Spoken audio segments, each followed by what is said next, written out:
bushman is not dependent on water holes. His forebears have had thousands of years to adapt to the Kalahari, so he needs very little liquid, and he knows where to find it. An insignificant-looking dry twig tells him where to dig.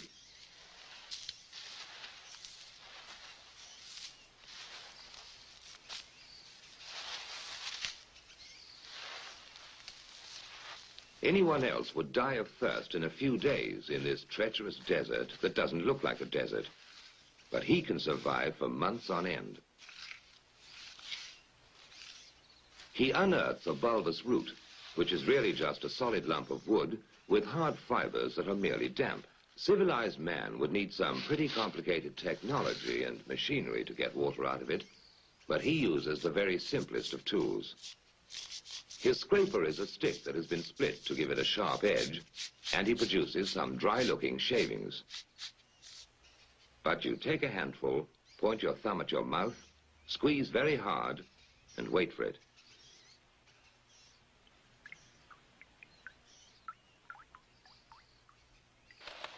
The baboons always have a secret supply of water, and they're not going to tell anybody where it is.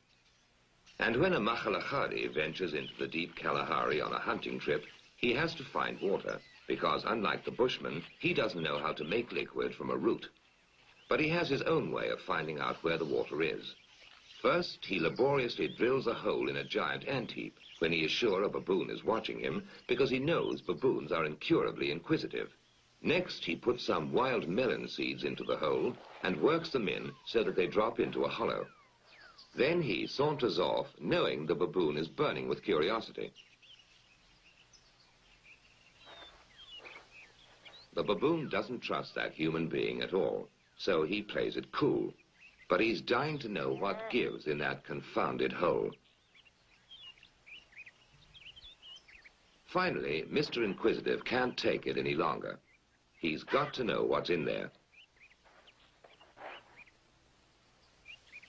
He reaches in, grabs a fistful, and now his hand's too big to come out. If he had the sense to drop the seeds, he could free his hand.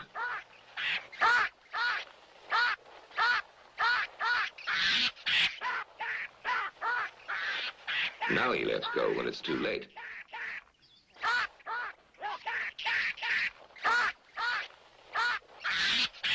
So that was a smart enough way to catch a baboon, but he still has to make him talk. Now he knows that salt is very scarce in this particular area, and that baboon is going to eat those lumps like candy. In fact, he has such a ball eating salt that he completely forgets he's under arrest, and that in a little while he's going to be a mighty thirsty baboon.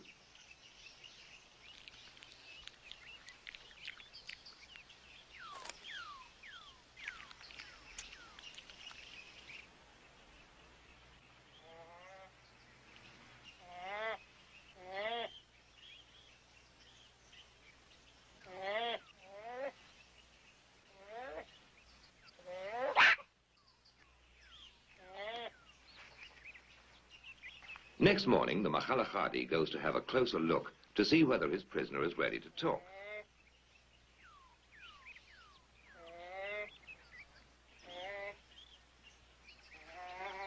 He decides the brainwashing has worked, so he sets him free, knowing that in his condition, he won't care who follows him to the secret reservoir.